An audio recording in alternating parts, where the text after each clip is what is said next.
There is almost nothing that correlates with a long and healthy life better than quality sleep habits. In this video, I want to give a prescriptive action plan to help you sleep the best that you can every night that you possibly can, and as a result, live the longest, healthiest, happiest life that you can and that you reach your potential. If you're unsure why you should value sleep so highly, check out that video in the corner. And in that video, I give some important objectives for our sleep lives. Most notably, we need a constant bedtime. We need to ensure we get at least 7.5 hours of sleep in a quality way every night. And when possible, maybe we should consider taking naps after lunch for about 20 to 30 minutes. All of this seems so simple. So why are we, especially in Western culture, so bad at this? And when I say that, I'm thinking of all the people I know. I honestly know far fewer people than there should be that are sleeping well every single night. And the reason is just that our habits don't match the objectives that we have. So let's start with a quick diagnostic for yourself. I'll split this diagnostic into 3 pieces. We're going to consider the time that you spend asleep, the chemicals that you take into your body over the day, and then the habits that you have and the way that they relate to our sleep lives. In order to consider the time that you spend asleep, this is quite simple. First of all, note your wake time in the morning. Most of us have an alarm, so it's really easy. My alarm goes off at 5:20. From that alarm time in the morning, back up 7.5 hours. In my case, 7.5 hours before 5:20 in the morning is 9:50 p.m. at night. That time is the latest time at night that I should be completely asleep. Not in bed, but totally asleep. So to me, that means a 9 p.m. bedtime. So the first question in this diagnostic is note the time that you should be in bed every night, and then are you in bed every night at that time? The second consideration in our sleep lives is the chemicals that we take into our body over the course of the day. And I think that it will come as no surprise that the most important chemical for our sleep lives is caffeine. The only real question I have about your caffeine intake is when is the last time in the day that you intake caffeine? Before I knew any of the things I'm going to share with you now, my last coffee of the day was often in the afternoon, maybe even after dinner. Now, I'll talk about this in a bit, and the type of caffeine you're taking in certainly matters. But what matters more is the time of day you're taking it in. Both of those will be important. The second consideration in terms of the chemicals that we often put in our body is alcohol. And my question is the same one as with caffeine. On nights when you drink alcohol, when do you typically finish your last drink? Before I knew the things that I'm going to share with you now, I would often take a craft beer to bed with me. Honestly, I'm a little bit obsessed with craft beer, but those were terrible choices. Taking a beer to bed is not a good idea. And my third question in terms of the chemicals that we put into our body is when do you finish your last calories of the day? Personally, I'm a big fan of a little something sweet at night, and so I often have a chocolate or two a couple hours after dinner. The third section of question in this diagnostic deals with the habits that we have that support our sleep lives. So my first question is this: when you wake up in the morning, what does your morning routine look like? I know a ton of people that jump straight in the shower, hurry to get ready for work, and dash out the door. So the question for you is just, what do you do first things in the morning? And we'll talk about why it's important in a moment. My second question is, how often in the day do you get outside and how much time do you spend outside? This might seem irrelevant, but we'll get there. My third question is, do you take naps, and if so, for how long? And the final question in habits is, when do you shut off all of the screens at night? And when I say that, I do mean all the screens. I mean TV, computer, phone, everything. When in the night is all blue light gone from your life? So as we check in on this diagnostic, if your sleep time is off, then you're obviously not sleeping as much as you should. If the chemicals are going to be off in the way they impact your sleep life, then even if you fall asleep, it's probably not quality sleep. And then if your habits are off, it's probably not as destructive for your sleep as having the wrong chemicals in your body, but certainly you could make changes in your habits that would help you to go to sleep faster and sleep better when you do. Well, supporting your sleep time is very easy, and honestly, I've already kind of described the process. Take your morning wake time, back up 7.5 hours, and then know that that is your absolute latest time to be asleep if you're gonna get enough sleep. And then honestly, you should back up probably about an hour before that, at least, if not an hour and a half, to make sure that you're in bed enough time to get 7.5 quality hours of sleep. I got really into sleep trackers a couple years ago, and most people that get into sleep trackers, the first thing they notice, which is astounding, is almost all of us spend about 1 hour every night awake in bed.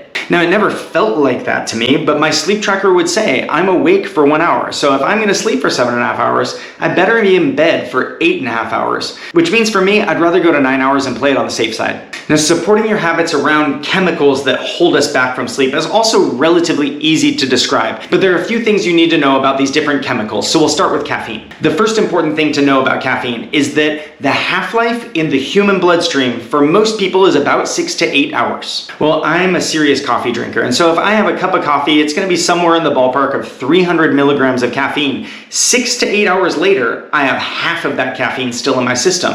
And then 6 hours later, it only halves again. Well, at bedtime, the bar that we should live by is we should always be under 100 milligrams of caffeine. If you're at or above 100 milligrams of caffeine, there's a significant chance that caffeine is holding you back from quality sleep. But if you're under 100 milligrams of caffeine, you're probably in the clear. So if I have my last coffee of the day at 3 p.m., then go forward 6 to 8 hours, well, that puts me at between 9 and 11 p.m. I'm well into bedtime at this point, and I still have half of the caffeine. In my case, 150 milligrams. There's no way that I can sleep well. So let's be generous and say that at 9 p.m. I have 150 milligrams of caffeine. Well, if I'm being generous, another 6 hours later puts me at 3 a.m. when I have 75 milligrams of caffeine. 3 a.m., I'm nearing my last sleep cycle and time to get up, and I'm just hitting the amount of caffeine that'll allow me to sleep well. For me personally, this just means at about 10 or 11 in the morning, I should stop drinking caffeine. My personal rule is at noon, if I still have coffee, I just pour it out. If you're not a coffee drinker, this equation probably gets a lot simpler, but you just need to Google whatever it is you do drink to see how much caffeine is in it, and then you need to go forward 6 to 8 hours and cut it in half, and see if you're gonna be well below 100 milligrams, you're fine. Moving on from caffeine, most people are very surprised to find out that alcohol is a sleep inhibitor. Now, I do know a lot of people think that alcohol helps them go to sleep, like a nightcap or whatever, and to be honest, one drink of alcohol is probably not going to significantly impact your sleep life, but 2 drinks of alcohol definitely will. I don't have nice clean rules for alcohol the same way I do for caffeine, but if you're concerned about it, I would start keeping a sleep journal. Just note down these things to yourself. Note down each day when is your last caffeine and when is your last alcohol, and just keep a journal of these things. And then the next morning, I would just rate your sleep based on how awake and ready for the day do you feel, and just rate it on a 1 to 10 and look for associations and see, like, if you have that nightcap, is it costing you sleep? The other choice is you could just get a sleep tracker, because the sleep tracker will tell you how alcohol is playing with your sleep. As a last note on alcohol, I'd like to give you Dr. Peter Attia's quick list of rules he follows with alcohol, because I think they're brilliant. The first thing he says is, if a drink is not absolutely delicious, I'm just gonna pour it out. You should know alcohol has serious cost to us. So if you try a drink and it's not great, just don't finish it. The second rule is never have more than 2 drinks in a day. Third rule, never have more than 7 drinks in a week. And the fourth rule is, if you're gonna violate any of these rules, there'd better be a really good reason. Sure, sometimes I'll go out and have too many drinks because I'm hanging out with friends and I come away with serious costs to my health, but a full heart, and that can be very worthwhile. So you need to make the choice for yourself. But if you're making poor health decisions often, then the full heart might not always be worth it. However, on certain nights, I can almost guarantee it will be. And go ahead, make poor decisions occasionally, as long as it's worth it when you do. Moving on to the last piece of the chemicals that we take into our body which affect our sleep lives. When do you consume your last calories in the day? Every time we consume calories, we get a little spike in cortisol. And that's fine. That cortisol helps our body know it's time to digest this and take action and blah, blah, blah. The problem is that cortisol is a stress hormone. So if we eat food too close to bedtime, it'll keep us awake. The generally accepted rule is you should stop eating calories 2 hours before bedtime.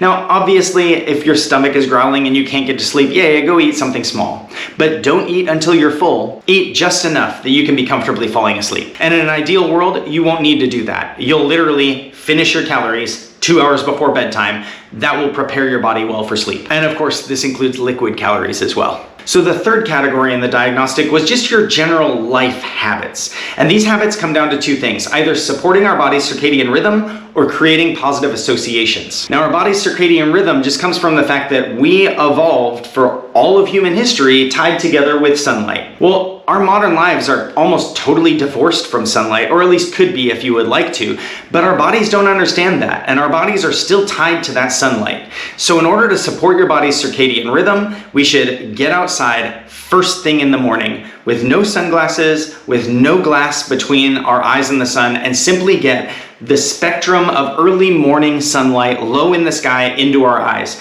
It literally just kickstarts your systems, both getting you ready for the day, but also beginning to prepare you for bed tonight. And then since we're tied so well to sunlight, it's better to get out multiple times during the day. If you can get out for a little walk at lunch and then take a nap, that's wonderful. But of course, the second most important time to be outside during the day is when it gets near sunset. It's again, that spectrum of light low in the sky, getting into our eyes, just helps start all of our systems and get us ready for bed. There are some people that have trouble with this. Personally, I've lived in Latvia for about 6 years, and so there are serious months of the year where the sun doesn't come up until around 11, and maybe it goes down at 3. So I can't really get morning sunlight and afternoon sun, all these things.